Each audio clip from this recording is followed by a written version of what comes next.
थाना कोतवाली क्षेत्र की सब्जी मंडी स्थित मोबाइल युक्त दुकान में शटर तोड़कर चोरी करने वाले अंतर्राज्यीय गिरोह के 3 आरोपियों को पुलिस ने गिरफ्तार किया है।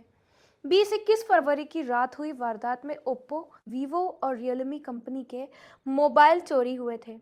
पुलिस अधीक्षक अभिनय विश्वकर्मा के निर्देशन में गठित टीम ने सीसीटीवी फुटेज और साइबर सेल की मदद से आरोपियों को सिहोरा बाईपास के पास से दबोचा। आरोपियों के कब्जे से करीब 3,50,000 रुपए कीमत के 20 मोबाइल बरामद किए गए हैं। पुलिस द्वारा पूछताछ कर अन्य वारदातों के संबंध में जानकारी जुटाई जा रही है।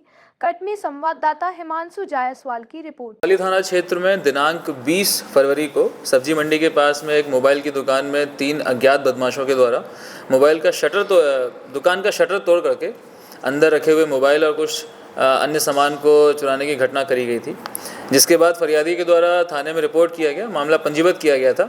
तत्काल ही मौके पर पहुंच करके वहां के जो टेक्निकल एविडेंसेस थे उसको कलेक्ट कराया गया। वहाँ के जो सीसीटीवी फुटेज थे और आने जाने वाले रास्ते के जो फुटेजेस थे उसको कलेक्ट कराया गया। तो ये बात सामने आई कि 3 लड़के हैं जो यंग उम्र के लग रहे हैं, उनके द्वारा ये घटना को कारित किया गया है, जिसको फुटेज की ट्रेल से फॉलो करते हुए जब जानकारी निकाली गई तो यह पाया गया कि वो लोग स्टेशन के माध्यम से यहाँ से सतना के लिए रवाना हुए हैं और हमारी टीमें इसमें लगातार इनके ढूंढने के प्रयास में लग गई थी। इसमें तकनीकी सहायता से और सीसीटीवी फुटेज को फॉलो करते करते जानकारी प्राप्त हुई कि ये जो 3 आरोपी हैं ये सतना से भोपाल के लिए रवाना हुए हैं ट्रेन के माध्यम से। इनकी तलाश करने के लिए हमारी टीम भी भोपाल पहुँची और उसके बाद में जब ये मोबाइलों की जानकारी निकाली गई और इनके बारे में जानकारी निकाली गई तब जा कर के भोपाल में ये तीनों आरोपी हमें एक साथ उपस्थित मिले, जिनके पास में से हमें लगभग जो चोरी किया हुआ माल था वो पूरा बरामद हुआ है। इसमें जो तीनों आरोपी हैं उनके नाम हैं, एक का नाम है ताहिर खान जो कि लगभग 23 साल का है, पिपलानी भोपाल का रहने वाला है। दूसरे का नाम है सद्दाम उर्फ निसार जो कि 22 साल का है, जो कि खजराना इंदौर का रहने वाला है। और तीसरा है अक्षय हेमराज जो कि लगभग 19 साल का है, नागपुर का रहने वाला है। ये तीनों ही आरोपी अलग अलग शहर के रहने वाले हैं, परंतु किन्हीं कारणों से एक साथ इनकी मुलाकात कहीं भोपाल में हुई है, कहीं इटारसी में हुई है और इसी दौरान में इनके द्वारा ये प्लान बनाया गया कि हम इस प्रकार की घटना कारित करके पैसा कमाएंगे।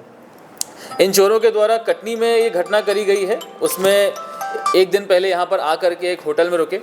इन आरोपियों के द्वारा फर्जी आइडेंटिटी कार्ड यूज़ किए गए, उसके द्वारा आईडी कार्ड इस्तेमाल करने के बाद में मार्केट में घूम करके दुकानों को देखा गया, उसके पश्चात में ये घटना कारित करी गई। इस घटना के पहले इनके द्वारा नासिक में भी, जलगांव में भी और कई अन्य जगहों पर भी ऐसी घटनाएं कारित करी गई हैं, चाहे वो जूते चप्पल की दुकान हो, चाहे वो इलेक्ट्रॉनिक्स की शॉप हो, वहाँ पर इस प्रकार की चोरी घटनाएं कारित करी गई हैं महाराष्ट्र में। तो इनको जब गिरफ्तार करके पूछताछ किया गया तो इन्हें ये बताया गया कि ये लेबर सप्लाई का काम करते हैं और ट्रेनों में घूम घूम करके इसी प्रकार चोरी की घटनाओं को कारित करते हैं।